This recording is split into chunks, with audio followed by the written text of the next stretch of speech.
Today's featured sustainable brown girl is Ushma Pandya, co founder of Think Zero LLC, a consultancy offering waste reduction and diversion services to businesses and homes. Before the term zero waste was trendy, Ushma was raising awareness about consumption and waste with her schoolmates and work colleagues. Thank you so much for joining us today, Ushma. Thank you for having me. So I always like to get the backstory first. So tell us, how did you become interested in sustainability? When you said you were going to ask me that question, it made me pause and think, I don't actually know. Yeah. I've always been interested. I do credit, I'm not going to tell you how old I am, but I do credit the early education I got in first and second grade when they talked a lot about actually saving energy. It was around the time of the oil crisis. And so Mhm. they talked a lot about, turn off your lights, turn off water, don't drive as much. There was just a lot of environmental education, and I think that just impacted me. I think it also says something about teaching kids early in life can have a big influence. And then in high school, I was on the Nature Defense Club, and we got a grant from the EPA to teach sustainability topics to elementary school. So everything from saving water to what is the water cycle, pollution, littering, recycling. And I really enjoyed teaching that topic, and I learned more as we put together that curriculum. So Yeah. that's one aspect of how I kind of got into this idea of really being interested in being good to planet Earth, because it has to be Right. good for us, right? Exactly. Yeah, that early childhood education is so important. I remember growing up, I would watch Captain Planet. Did you ever watch that? The No, cartoon? Oh, no. is that like Yeah. in America? No, Oh, totally. yeah. Oh, okay. Where'd you grow up? I grew up in New Jersey and in Okay. Chicago, but I didn't. I'm a child of immigrants. I didn't watch a lot of Right. some of the pop culture kind of goes over my. Yeah. I totally get that. But I think that's awesome that you were able to, in high school, kind of share what you learned with younger kids, So I'm sure you made a great impact on them to be more interested in the environment too. I hope so. Yeah. Yeah. So tell me more about your immigrant, family. Like in the, Black culture, I'm Black American. So, like all my grandparents and stuff were born here for the most part. And, we often say that communities of color have always been sustainable, not necessarily for the planet, but just out of necessity. So how does that, how has it been like in an immigrant family? Hmm. I always so zero waste, or this idea of being really, low consumption, I think has gotten quite trendy in the last, I don't know how many years. And you see these beautiful pictures on Instagram, and my kitchen doesn't look beautiful with all that matchy glass that I had to Right. buy. And sometimes I think that makes it feel inaccessible, right? Because that's not really how a lot of people live zero waste. I grew up living zero waste. So my parents were born in India. They came here in the 60s. And so it was really important that I kind of continued that cultural tradition moving into my own life. And so I think in the Indian community, there's a wonderful meme. Maybe you see it on social media around Indian people's yogurt containers don't actually have yogurt in them. It's like Hmm. kind of like tell me you're desi without being desi. And the yogurt containers have, food, because we Yes. use everything. We don't go out and buy stuff. We just reuse stuff. Right. And Mhm. that's like that mentality. Especially, I spent a lot of time growing up in India as well. I spent most summers. I just saw that consumption was very different. First of all, we didn't have a trash can in every room in my house. I had to like really find the trash can because we didn't throw out much. We didn't have Mhm. that much packaging. The milkman came to our house and poured milk in our tubs.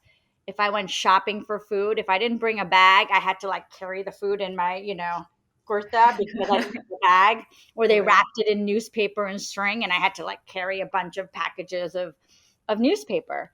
And so, very different. Right, right. Wow. And the Black culture, like the yogurt thing, for us, it's these cookie tins. So it's like these metal cookie tins, and it's like, what do you think is inside of it? And we all know it's not cookies. It's usually like a sewing kit or just like something completely random. So I can totally relate to that. But that's awesome. So you mentioned that, like you're zero waste. So, growing up and whatnot. So what is the difference between like how zero waste is defined now and then how, maybe it was defined when you were growing up or, within Yeah.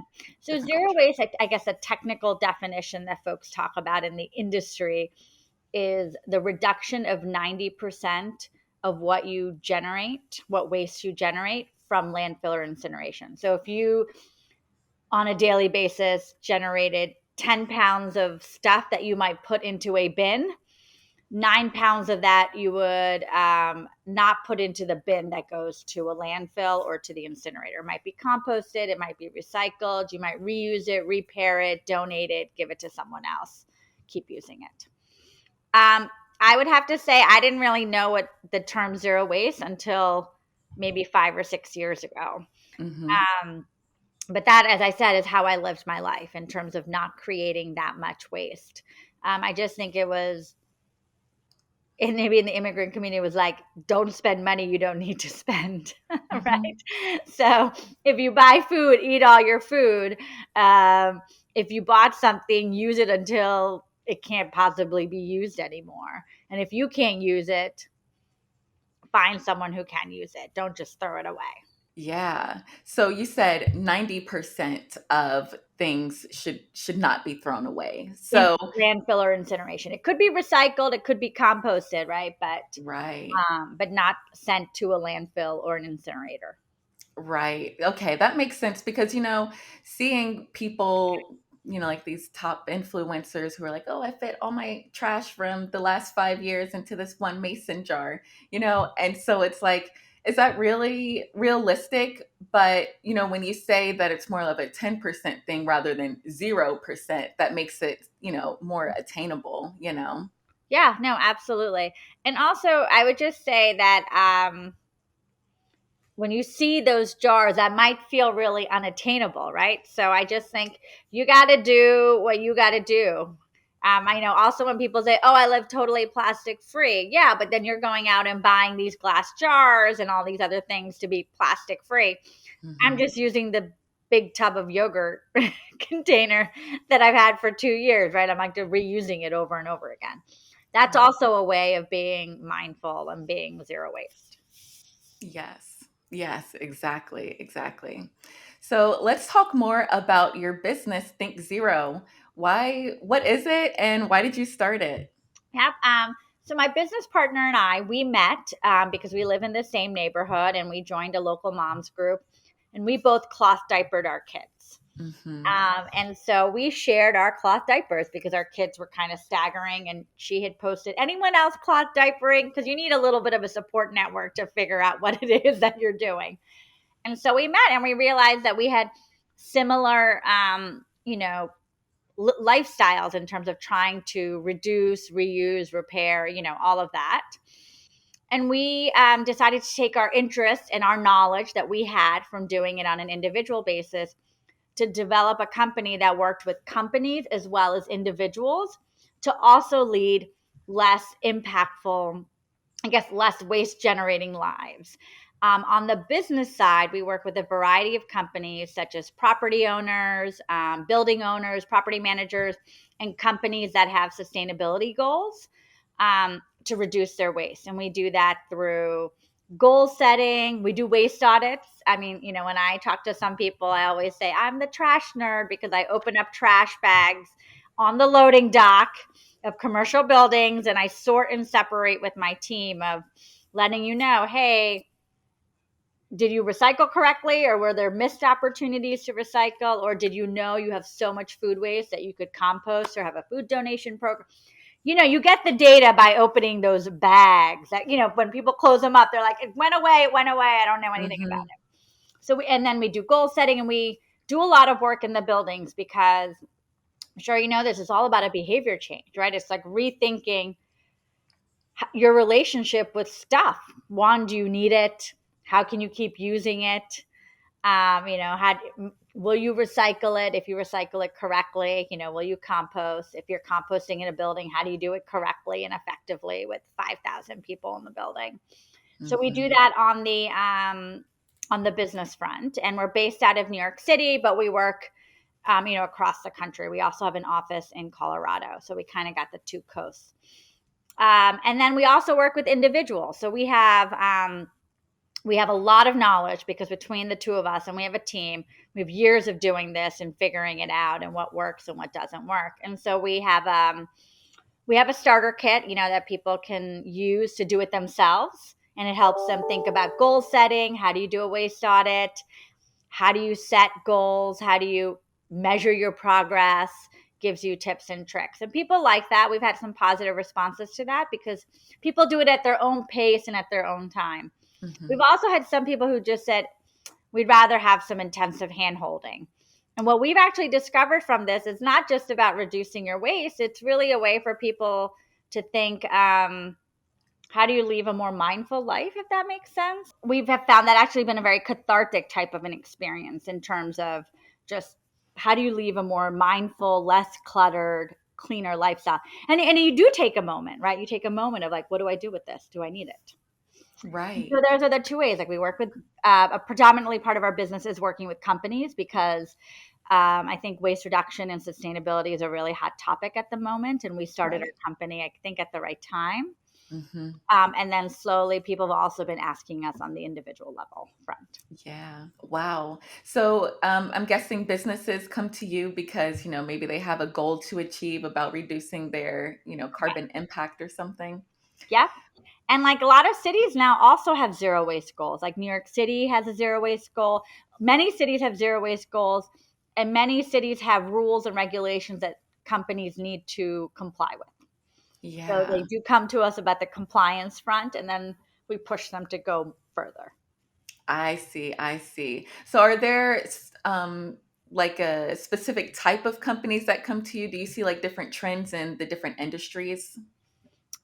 So because we started out in New York City, which is a lot of Yeah. dense commercial buildings, we Hmm. have lots of property owners and property managers who work with us because they have sustainability goals and their tenants have Hmm. sustainability goals. And their tenants want to be in buildings that can help them meet their sustainability goals. Because you could have a big financial services, might not have a whole building, but they might have half of the building, right? So Right.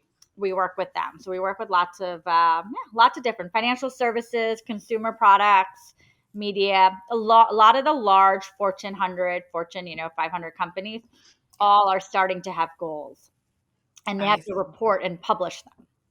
Right. Mhm. Wow. So So do you typically work with companies, like on a monthly basis, or do you just kind of like set them up and then they're on their own? So really differently. So we have Okay. some major like global clients who are retainer businesses. So we work with them on a yearly basis. So we have ambitious goals for them, and they take time to do. So we work with them, work with each of the buildings. We work with the tenants in those buildings because behavior change doesn't happen like this, right? It takes a Right. long time. So there's a lot of process changes, but a fair amount of behavior change. And then in some cases, we do have some very specific projects. Like recently, I worked with a large media company on doing a single use plastic audit, right? They just wanted to figure out how much single use plastic do we use and what are some ways that we can switch that up if we want to. And if we do, are we making better environmental choices or not? Mm. So, we do that, or we work with some companies who are building new buildings to design for waste. So think about Oh. if you looked at a residential building, apartment buildings, they don't have enough space in the on the floor refuse rooms to have all the different bins. So you have to kind of Mhm. think about how do you design that, or if you want to compost, how do you set up the building to collect composting? Do you have a cold room in your loading dock to hold the food waste? Or, Um, in a commercial building, if you want people to do reusables, do you have dishwashers on all of the floors? And mhm. lots, or if you have reusables in the cafeteria, do you have a collection point on each floor to take back the reusables? So lots of questions like that, like what are the programs or strategies you're going to implement? And then does the building design support it? That's become like a new area for us to focus on. Very interesting.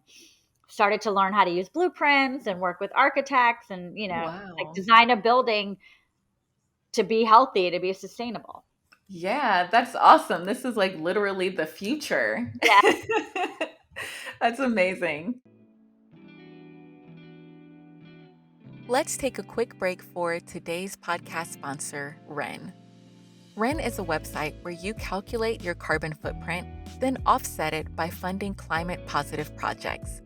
By answering a few questions about your lifestyle on Ren, you can find out your carbon footprint and how you can reduce it. Of course, no one can reduce their carbon footprint to zero, but we're all doing our best.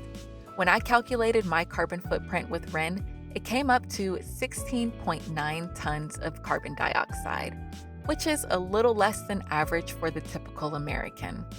With Ren, you're able to sign up to make a monthly contribution to offset your carbon footprint by investing in projects you support. One of the projects that I think is really cool is providing clean burning fuel and cook stoves for refugees in Uganda.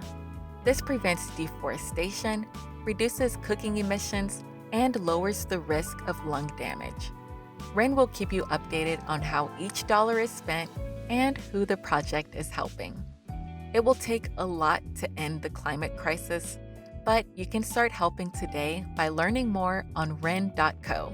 Thanks again, Ren, for sponsoring this episode. Let's say that there's a company who's wanting to, kind of reduce their carbon footprint. What are some of the first things that you would tell them to look at?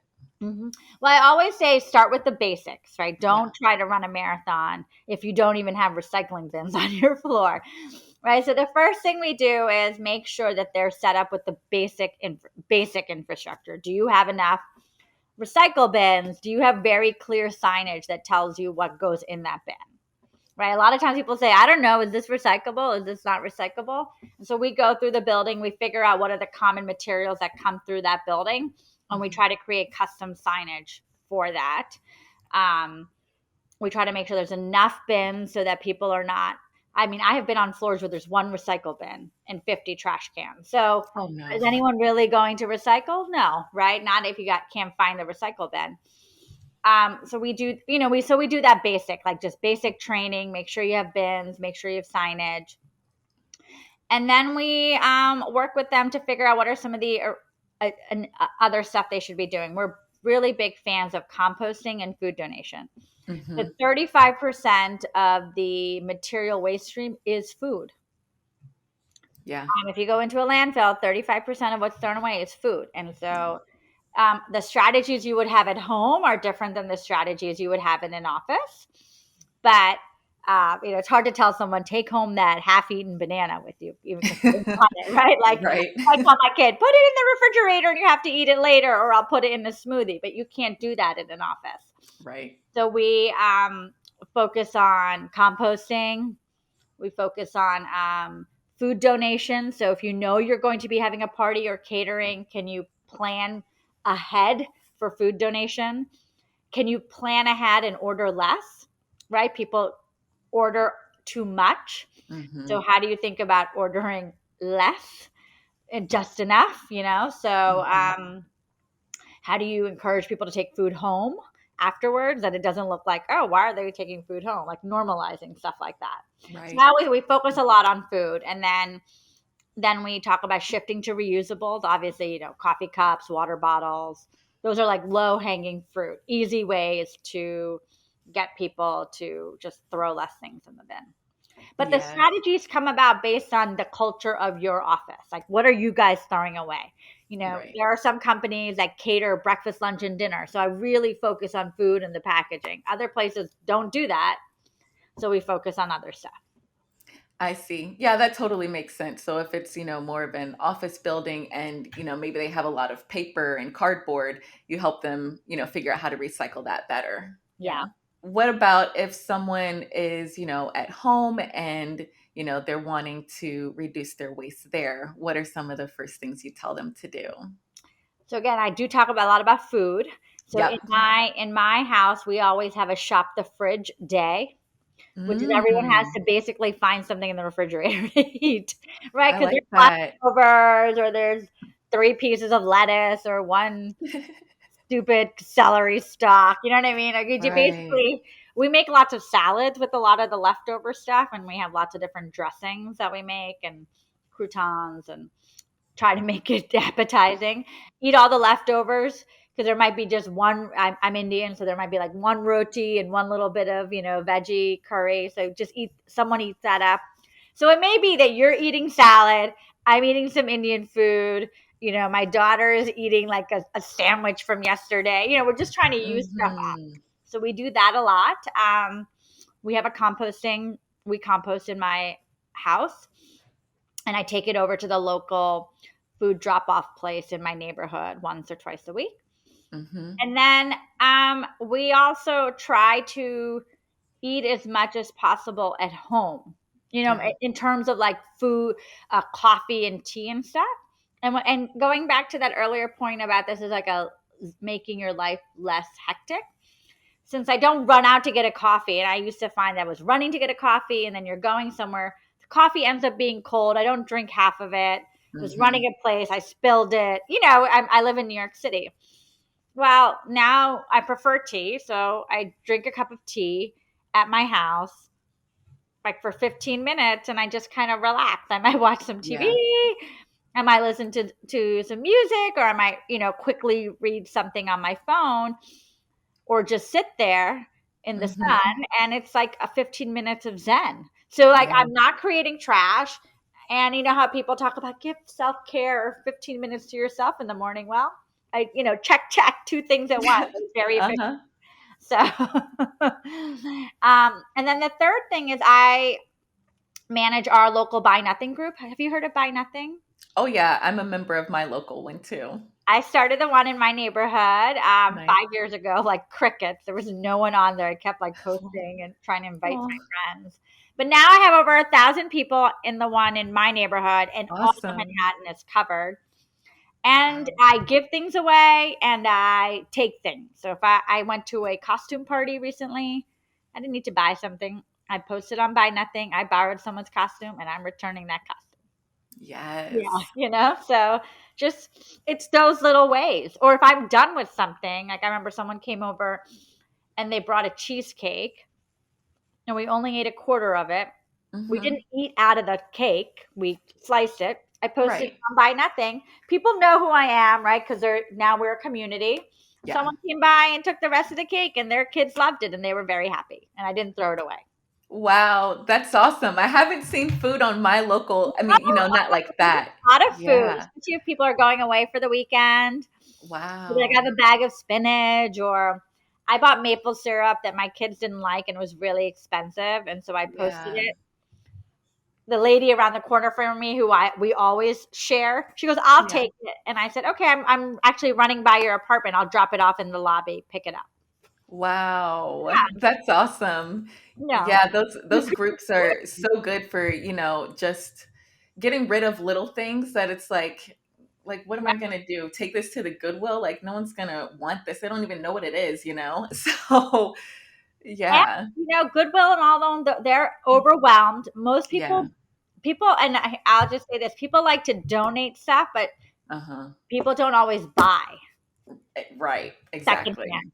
So Yeah. think about I was at this donate conference a few years ago with the Salvation Army, and the Salvation Army VP of operations for New York City or Long Island was there, and he said, "I have more sofas than I know what to do with." And I was like, "You're right, because people donate sofas, but no one is Yeah. buying a secondhand." I'm not saying no one, Yeah, but not many especially people. now with this direct to consumer, you can buy a sofa for $3. I mean, I don't know, but I see Yeah. the Facebook ads, and I would encourage everyone who's listening, find a way to buy some of your stuff secondhand. Like Mhm. if you need a binder, I know no one uses a binder anymore, but you could go to Goodwill and buy thousands of binders, because there are more Yeah. binders than they know what to do with. I went to Goodwill recently, and I thought it was interesting to see the evolution of our technology on coffee Mhm. technology. So remember, I when I first started working, we had those Bunsen burners type, you make a pot of coffee and you pour cups. Yeah. Then it's moved to the cure. Then it was like Flavia and then Keurig and then Nespresso, and now it's a pour over. So on the top of the Goodwill, there was, the Bunsen burners, but now the Keurigs and the Nespressos are up there, right? Because people are Wow. constantly moving on to the next technology. If Right. you need a coffee thing, go to Goodwill. If you 100%. need, if you want to make a to-go bag, like to have a fork, a knife, a spoon, maybe some containers, go to Mhm. Goodwill. Mhm. Make your bag. Don't buy the nice bamboo. So I love all the companies that are making it. They look very beautiful. Yeah. You can go to Goodwill, find a little bag. You can find some mismatching or matching forks and knives. You could even find a few Tupperware containers. So buy secondhand. I feel like Absolutely. that's my mantra of the moment. Buy second. Yes. Yes, seriously. Seriously. Yeah, there's so many things that you can get secondhand that are in really good condition, you know? And of Yeah. course, it's so much cheaper. One last thing I wanted to talk to you about, just kind of going back to our conversation earlier, was about the trash audit. Can you tell us more about that and how maybe someone could do a trash audit at home? Yeah. So don't be scared of throwing your hands in the trash. If it's your own, at least you know what's in it. Right. Obviously, when I'm doing commercial, we have insurance. We use Kevlar gloves and nitrile gloves, and we don't audit bathroom waste, right? There's some parameters around what we Right. do, and we also look into bags before we stick our hands into bags. That's why we do a lot Mhm. of clear bags as well. Um, but what I would suggest you do is do a room, bring all your bins together. Maybe you have one only in the kitchen, maybe you have a few. Don't forget your bathroom bin, label them. Then, if you have an area, maybe you do it if you're lucky and have a garage or a driveway. Unlike in New York City, you can take it out there and mark out by tape or a tarp, right? And put in first you do the kitchen, and you might say, I'm doing the trash bin in the kitchen, and I'm going to put it into piles. And the piles would be truly can should go to landfill. Like, it's not recyclable, it's not compostable, it's not reusable, repairable, etc.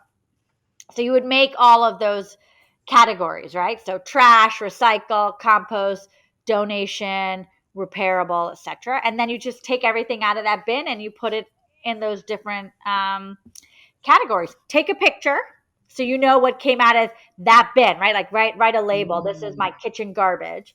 Then you would take a picture so you then would know. You might learn that I don't recycle correctly, right? I have a lot of soda cans in my trash, or I have a lot of styrofoam in my recycle, or holy crap, I throw away a lot of food. I should be composting. Or, I threw away something that I could have put on my buy nothing group, or I could have just repaired it or something, right? Mhm. Like, you Mhm. kind of figure that out. And that's why I say take pictures so you can go back and look at it. Then you do the recycle, then you do the recycle bin, and you do the same thing for my kitchen recycle. Then I often say do the bathroom one, because the bathroom one is there's usually only one bin and people throw everything into it. Like, how often if you have soap in a cardboard, do you take the cardboard out to the recycle? Probably not. You're just throwing it into the thing. And in Mhm. case of the bathroom, and also in anything after you look at your categorization, you then also think, well, how can I eliminate? So, for example, I've done a lot in my bathroom as I've explored. You know, I don't use those fancy soaps anymore that come out of tubes and stuff. I just use Mhm. a bar. Right. Bars come in cardboard boxes that are more easily recyclable, and it's not plastic. Yeah. Um, and then I also then realized I can do shampoo bars and conditioner bars, lotion bars, or you can buy in bulk. You just realize, like, oh, I had to, and then think about that. You're just buying less, and your Yeah. bathroom, shower area is less cluttered because you have just less stuff, right? Right. Maybe you're using a lot of disposable razors, and you think, maybe I want to go to a safety razor or those replaceable razors. Or maybe I just want to wax, and that's just like once every 2 months, and kind of do the trade off between buying razors and going to get wax or use sugar Mm-hmm. wax, which is not, doesn't have a strip. You know, or in the Right. kitchen, you might be like, oh, I have a lot of Ziploc. So what do I do? Okay, well, don't use Ziploc, right? Maybe I have Tupperware. I went to my parents' house and we have a lot of stainless steel containers from 1975. That's what my kids take their snacks in. Mm-hmm. I didn't go out and buy new, beautiful, reusable snack containers. I just went to Right. my house. My mom's not using it anymore, so I just took it. You can Yeah. also find that stuff at Goodwill or on Buy Mm-hmm. Nothing. Mm-hmm. So you do stuff like that. You basically, once you take pictures of it, I like to take pictures because then you can look back and you remind yourself. Then you could do another audit in 6 months and then compare the pictures and say, oh, okay, how's Yeah. it look? Do I have more stuff in the trash, more stuff in the recycle, more stuff in the, did I get better at doing it? And then take notes, take pictures, take notes. 6 months later, do it again, take pictures, take notes. And Yes. every time, just figure out one or two things that you want to do differently. Oh, I'm going to do shop the fridge, or I'm Mm-hmm. going to find a local compost program, or I'm Yes. going to put my food on Buy Nothing or make friends with my upstairs neighbor. Like, for Mm-hmm. example, I recently made cookie dough. My kids wanted to make holiday cookies. We made 4 different batches, but there's no way 2 kids are going to eat 4 different batches of cookies. So Right. my college roommate came over, so she took home a third. But again, she is 1 2-year-old. She's not looking. I still had half a batch of each type. I put it Mm-hmm. on Buy Nothing. 4 different families came over Wow. and they took it and they went home, and the sugar cookie people enjoyed just rolling and cutting, and you know what I mean? Everyone did something Yeah. differently with the cookies. So yeah. Yeah, that's awesome. Hmm. Yeah, I love the idea of taking pictures of your trash audit so that you can compare later and then just, kind of reference back and see what you need to work on. Yeah. Because, you can't tackle everything at once. It's so overwhelming. So it's good to, do a little by little and then, just see how you're doing. That's awesome. Great tips. So it's been so amazing talking to you, Ushma. My final question is, what does being a sustainable brown girl mean to you? Well, I guess it means my journey may not look like the beautiful Instagram journeys that you see, but I think it has a little bit of my Indian culture in it, right? In terms of really focus on reusing and repairing, finding a perfect home for the things that I have in my house instead of tossing it. And sharing. Yeah, I make my own yogurt. Like we make things, we make food, we make condiments, so we try to do all of that. And it's just part of being connected to myself and my family and taking time to be instead of going out buying all the time. We have fun with it. We have fun with sewing our socks. Like my kids now at 8 and 10, it's not perfect, but now they've learned a skill. Right, Well, right. yeah, that's what it means to me. Just kind of continuing on in the traditions of what my parents and my aunts and uncles and grandparents have taught me. Yes, I love it. I love it. Thank you so much for joining us. Let everyone know where they can find you online. I'm at www.thinkzerollc.com, and my Instagram handles are at ThinkZeroLLC, at ThinkZeroHome, which is where we do a lot more tips for consumers. And I actually recently launched at Ditch the Waste. So it's my personal Ditching the Waste Instagram. And I kind of share my journey as well. Yes, that's amazing. So please go follow Ushma and support everything she's doing. I love that Thank you were you. helping so many homes and businesses with, reducing their waste. It's amazing. So, thanks for joining us. Thank you so much for having me. I really enjoyed it.